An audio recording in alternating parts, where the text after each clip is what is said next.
Obra Transição Planetária, de Divaldo Franco, pelo Espírito Manuel Filomeno de Miranda. Capítulo 12. A vida responde conforme programada. As atividades prosseguiam árduas, tendo-se em vista o número de vítimas que foram arrebatadas pela grandiosa tragédia. Lamentavelmente, sem qualquer preparação para o enfrentamento da realidade espiritual, debatiam-se nas amarras fortes do corpo em putrefação, tentando reanimá-lo, a fim de recomeçarem o banquete dantesco das ilusões. Quando os esforços não se coroavam de êxito, o que jamais acontecia, o desespero alucinava-as, demonstrando que viveram apenas para as sensações. Certamente havia muitos espíritos enobrecidos pelo trabalho e pela dignidade, pela fé religiosa esposada, pelos valores morais a que se entregavam, que eram socorridos por familiares queridos que os anteciparam na romagem da imortalidade, por abnegados mentores que os auxiliaram na jornada terrestre. Referimo-nos à maioria, a mole humana descuidada, para a qual a existência é apenas uma viagem ao país das quimeras, sem um sentido profundo de que se reveste. Como, porém, o amor de Deus está sempre presente, não lhes faltavam socorros efetivos do mundo espiritual, como ocorria em relação ao nosso pequeno grupo de afeiçoados ao bem. Encontrava-me atendendo a uma senhora desencarnada, ajudado pelo irmão Oscar, que tentava romper inutilmente os liames perispirituais, experimentando muitas angústias. Dei-me conta do seu estado adiantado de gestação, notando a presença do espírito feto, que se encontrava adormecido após a morte orgânica, porém imantado ao corpo da mãezinha. Sem saber como proceder, recorri à ajuda do benfeitor, que, solícito, acercou-se-nos, sugerindo que primeiro tentássemos adormecer a genitora, a fim de ser providenciado o parto. Nota 2. Vide nosso livro Painéis da Obsessão, capítulo 15, Trama do Ódio, Editora Leal. Nota do autor espiritual. Fecha a nota. Concentrando-nos ambos, aplicamos energias calmantes na senhora aflita, que lentamente se asserenou, adormecendo. O Dr. Charles pediu a Ana que atendesse ao filhinho, enquanto ele aplicava recursos especiais na área do chakra coronário do pequenino, diluindo a energia densa, que se foi alterando, mudando de tonalidade e de formato até diluir-se como um fio que se esgarça, sendo separadas totalmente as fibras de energia que os uniam. Nesse comenos, observamos que a gestante movimentou-se, embora adormecida, e expeliu uma espessa massa uniforme, como se fora o parto. Logo nos demos conta de que se tratava da condensação mental de ambos, filho e genitora, acumulada no útero, em cujo claustro desenvolvia-se a gestação. A partir desse momento, o seu sono tornou-se reparador, tranquilo. Na etapa final do processo, o espírito, que não lograra a bênção da reencarnação, experimentou um grande choque, enquanto vimos o corpo da desencarnada absorver os fluidos densos que o retinham, sendo atraídos pelo seu cadáver. Notei, curiosamente, que de imediato o processo de decomposição tornou-se mais rápido, apesar de já o haver iniciado. As bactérias encarregadas da destruição dos tecidos pareceram vitalizadas e aumentaram infinitamente com voracidade que não tivera ocasião de perceber anteriormente. Dr. Charles explicou-nos que a flora e a fauna microbiana, que se encarregam de estruturar e desorganizar as aparelhagens físicas, são mantidas por uma lei natural. Porém, é o fluido universal que lhes dá vitalidade ou que se encarrega de aniquilá-las, quando já não se fazem necessárias.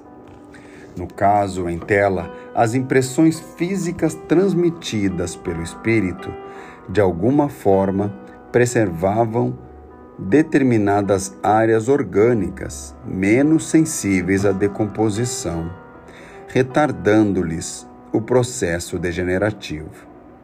O recém-liberado foi conduzido por Ana a uma das áreas especiais, de onde seria conduzido para o despertamento fora daquele campo, indo habitar uma comunidade infantil própria ao seu futuro desenvolvimento. A mãezinha, adormecida logo depois, foi recambiada para o lugar de onde seria também transferida com aqueles que podíamos considerar como melhorados e que, ao despertarem no campo de refazimento, padeceriam menos angústias. Ela esperara o filhinho com essa ternura infinita de quem deseja a maternidade dignificada. O esposo, conforme elucidou Dr. Charles, após alguma reflexão, houvera também desencarnado. Não ali, mas numa das ilhas do país, onde se encontrava em atividade comercial. Certamente, em razão da lei das afinidades, logo despertasse, teria meios de reencontrar os seus queridos, utilizando-se dos recursos de orientação e esclarecimento que foram instalados em nossa esfera de ação. Encontrava-me edificado com as lições que acabara de registrar, e porque necessitasse de alguns esclarecimentos, solicitei ao nobre amigo que me auxiliasse no entendimento da dolorosa ocorrência. A desencarnação da gestante e do seu filhinho, naquelas circunstâncias, considerando-se que se encontrava quase no momento de renascer no corpo físico. Sem fazer-se rogado, o nobre amigo reflexionou por um pouco e narrou-nos a mim e ao irmão Oscar. A nossa irmã viveu em sua penúltima reencarnação em uma das milhares das ilhas da Indonésia, exatamente aquela em que há pouco desencarnou seu esposo, naquela ocasião também seu consorte. Entregavam-se, então, a práticas mágicas e supersticiosas, muito comuns em toda parte, especialmente em muitas das ilhas de cultura ainda primitiva, porque distantes da civilização, vivendo costumes tribais. Tidos como possuidores de dons espirituais, em muitas das suas atividades, ela e os espíritos infelizes com os quais se harmonizava, exigiam sacrifícios de crianças por serem inocentes, e cujas vidas dariam alegria, saúde e felicidade àqueles que se permitissem utilizá-las. Assassinaram desse modo algumas crianças indefesas, cujos pais ignorantes e perversos permitiam a sua imolação, vitimados pelos costumes bárbaros. Ao desencarnarem, foram surpreendidos por algumas de suas vítimas, que os arrastaram a punições severas, encarceramentos terríveis, submissões humilhantes. Sempre estarão em sintonia os devedores e os seus insensíveis cobradores. Como, porém, sempre estando presente a justiça, o amor apresentou-se-lhes em forma de misericórdia e os recambiou à atual encarnação, na qual foram constrangidos a encerrá-la de maneira dolorosa, superlativamente triste. Terminado o resgate que se impuseram por necessidade iluminativa, recomeçarão, noutra oportunidade, o processo de crescimento para Deus, edificando um lar no qual estarão presentes numa família numerosa alguns dos desafetos, hoje desditosos e sedentos de vingança. O amor é a luz que apaga a escuridão do ódio, diluindo-o em claridades de ternura e de compreensão. Silenciou por um pouco para logo prosseguir.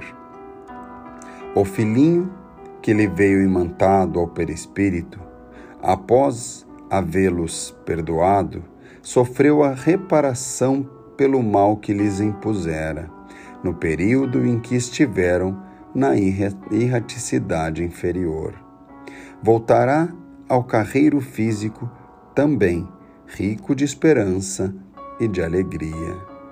O genitor desencarnou na mesma ilha onde praticara a magia negra e cometera os hediondos crimes, havendo sofrido um processo prolongado antes de concretizar-se o fenômeno biológico da morte orgânica.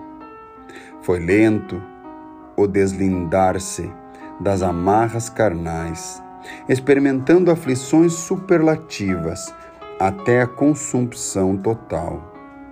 As soberanas leis sempre se encarregam de reequilibrar a ordem onde se hajam manifestado a agressividade e o crime, o despautério e a crueza dos sentimentos. Ninguém que agrida a vida prosseguirá em liberdade, porque ficará imantado ao erro, até que reconquiste a paz resultante do dever nobremente exercido e da consciência harmonizada. Por outro lado, onde se encontre o agressor sandeu, a ele vinculada estará a vítima, que, não o havendo perdoado, estabelecerá seus planos de vingança.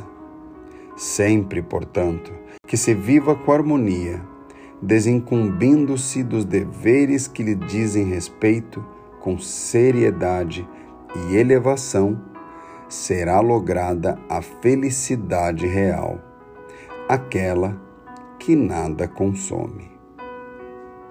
Quando silenciou, deixou-nos uma sensação de coragem, assinalada pela alegria de viver no serviço de autoiluminação. A noite, porém, prosseguia lúgubre, ameaçadora. De certo modo, relâmpagos e trovões, chuvas intermitentes, tornavam o nosso trabalho mais penoso. Não se tratava de fenômenos terrestres, mas de tormentas espirituais defluentes das vibrações grosseiras e dos campos magnéticos sobrecarregados de energias deletérias. Na imaginação de alguém menos experimentado, logo se teria a ideia de tratar-se ali do inferno mitológico, onde não luzem a misericórdia nem a compaixão. A diferença é que o amor de Deus ali se encontrava em atividade, diminuindo as tenazes constritoras do sofrimento que colhera rapidamente aquelas dezenas de milhares de existências em plena exuberância fisiológica e demorada ilusão física. Não havia, porém, tempo para aprofundar reflexões que ficariam para ocasião própria, sendo-nos indispensável servir quanto nos estivesse ao alcance, sem medirmos esforços para libertar os irmãos equivocados, pouco importando as suas origens, as circunstâncias da desencarnação, a religião que professavam. O bem não se detém ante qualquer tipo de fronteira, limite, preconceito, porque é emanação divina para a edificação da vida. Constatava mais uma vez que cada criatura é um ser especial, verdadeiro universo a descobrir, desconhecido por ela própria. Em consequência, cada desencarnação é especial, típica de cada indivíduo, porque caracterizada pela sua realidade pessoal. Muito difícil estabelecer-se regras comparativas sobre a existência e a desencarnação dos seres. Certamente há biótipos que servem de padrão para que se realizem paralelos que ajudam no entendimento das circunstâncias e das suas ocorrências. Compreensivelmente, defrontávamos essa diversidade de comportamento entre aqueles desencarnados que se negavam à aceitação do fenômeno que se consumara, arrebatando-os da esfera física, as circunstâncias imprevistas manifestando-se com a força titânica da destruição, surpreendera-os, sem que houvessem tido tempo sequer de entender o que lhes estava acontecendo. A onda gigante fora tão veloz e avassaladora que arrastou de roldão tudo quanto se lhe encontrava à frente, deixando um rastro de destruição inimaginável. Transferidos coletivamente para o mundo espiritual, sem perceberem os demais que foram recambiados juntos, cada qual permanecia prisioneiro das suas sombras e encantamentos, sem estrutura emocional para conceber o que lhes acabara de acontecer, deixando-os enlouquecidos. Ainda meditava em torno do drama da senhora genitora, desencarnada, quando tive a atenção despertada para uma dama que se encontrava profundamente vinculada aos despojos em estado deplorável. Gritava muito, inspirando nossa compaixão e sarcasmo na chusma de perversos obsessores, que a martirizavam com motejos vulgares, enquanto ela intentava romper os vínculos para ir procurar o filhinho, cujo paradeiro desconhecia. Estava mais ou menos informada sobre a morte que arrebatara, não compreendendo as forças que a mantinham presa ao corpo, quase totalmente destruído. Chamava pelo filho com voz pungente, logo se alucinando, tentando arrancar os cabelos, ferir-se, atirando-se ao solo contínuas vezes, buscando levantar os destroços materiais. Dr. Charles acercou-se e auscultou-se psiquicamente, procurando ler nas suas paisagens mentais as ocorrências, momentos antes da tragédia coletiva. Falou-nos que se encontrava distante da praia, na residência humilde, quando a mesma desabou sob a força incoercível da onda poderosa que diminuíra de volume. Desencarnara imediatamente sob os destroços que a esmagaram. O choque adormeceu-a por largo período, havendo despertado em desespero menos de um dia após, dando-se conta relativamente do que acontecera. A sua angústia maior, elucidou-nos, era o fato de ignorar o que sucedera com o filhinho, razão que fora da sua existência no período de viuvez que a surpreendera meses antes. Com bondade paterna e sabedoria aurida na sua nobre existência, ele procurou detê-la por um pouco, mediante projeção de raios luminosos que a envolveram, limitando-lhe os movimentos. E após dizer algumas palavras à sua enfermeira dedicada, pôs-se a conversar com a desesperada. O seu forte pensamento era captado pela enferma, de maneira clara, através de imagens decodificadas pelo espírito sofredor, conseguindo acalmá-la, a pouco e pouco. Nesse menos, Ana chegou, trazendo nos braços, sorridente e bela, uma criança de pouco mais de 1 ano de idade, que desencarnada logo se recuperara do drama, apresentando-a ao médico.